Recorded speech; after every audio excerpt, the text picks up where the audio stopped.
I'm Haley Taylor, and you're listening to the Rough Draft Diaries.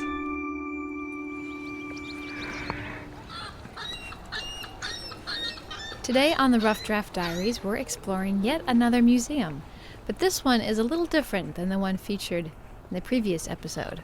Today, we're at the National Museum of the Great Lakes. It's located alongside the Maumee River, just about 3 minutes from downtown Toledo. I had never heard of this museum, and if you're in the same boat, pun intended, don't worry, the museum has only been around for about 2 years, at least 2 years in Toledo. The organization, though, has been around since 1945, the Great Lakes Historical Society. They had a little museum in Vermilion. The community had kind of changed. They weren't getting tourism particularly anymore. They started looking for new places to go. Toledo really ended up working out the best. This building has been here since 2008, possibly earlier. That's Ellen. She's the education manager at the National Museum of the Great Lakes, and she's also our tour guide for the day. Ellen has been working at the National Museum of the Great Lakes just under the amount of time it's been in Toledo, under 2 years. This made her a little nervous, I think, to give the tour. She mentioned she's still exploring the exhibition, discovering new information every day. I got an undergraduate degree in history, and then I wasn't really sure what I wanted to do with it. When I applied here, I didn't really know a ton about it, or even I was kind of one of those people surprised by how important the Great Lakes were. I knew they were here, Luckily, as I've gone from different museum to museum, I've been able to learn new things, and I always get engaged in whatever it is that I'm talking about. And the Great Lakes has so much that is sort of under our purview that we have so much we can talk about. There's so much to talk about because there's so much to see at this museum. The exhibit's philosophy is to educate and entertain. So that means they have filled 9,000 square feet with displays. There's 258 historical artifacts, some big, some small. There's documentary videos and interactive displays, plaques commemorating important ships or sailors. There's so much that we didn't have enough time to see all of it, so instead I simply asked Ellen to show me some of her favorite pieces. And off we went to view a piece that dealt with the SS Edmund Fitzgerald.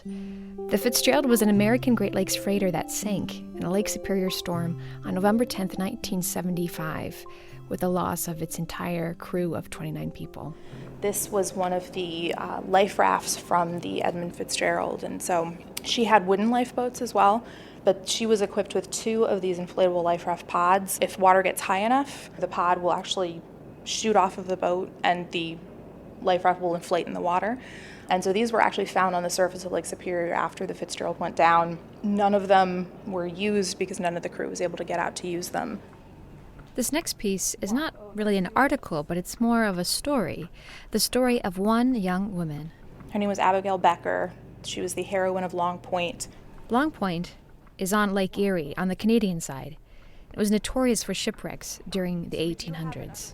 On the Great Lakes, they would often, if civilians went out and saved lives, they would give sort of cash prizes and rewards to people who actually went out of their way to save lives on the lakes. But she saved so many lives on the Great Lakes that she actually earned enough money to buy her family a farm. And this is in the mid-19th century when not that many women were able to earn enough money on their own, especially if they were married, to actually contribute. I find it to be one of the more interesting. I mean, there are a lot of interesting stories, but hers, for some reason, always sticks out to me because she seems gutsy. Now, the last piece Ellen shows me is her favorite, and it's also the biggest. We actually have to go outside to view it. And so she's really one of the most meticulously restored lake freighters that's open to the public.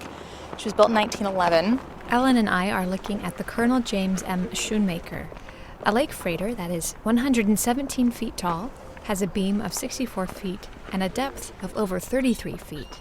It's named after the man who came up with the idea to build the ship with such a wide girth. In its first year, it broke many cargo records for iron ore, grain, and coal. She was really innovative in her time for a lot of reasons. She had an intra-ship telephone system, which meant they could call from one end to the other. She was the first ship on the lakes to have that. She had wireless telegraph, which was pretty new at the time. And then she was retired in 81. So she sailed on the lakes for 70 years. In 1987, the city of Toledo purchased the ship to become a tourist attraction. In 2011, she was moved to the National Museum of the Great Lakes.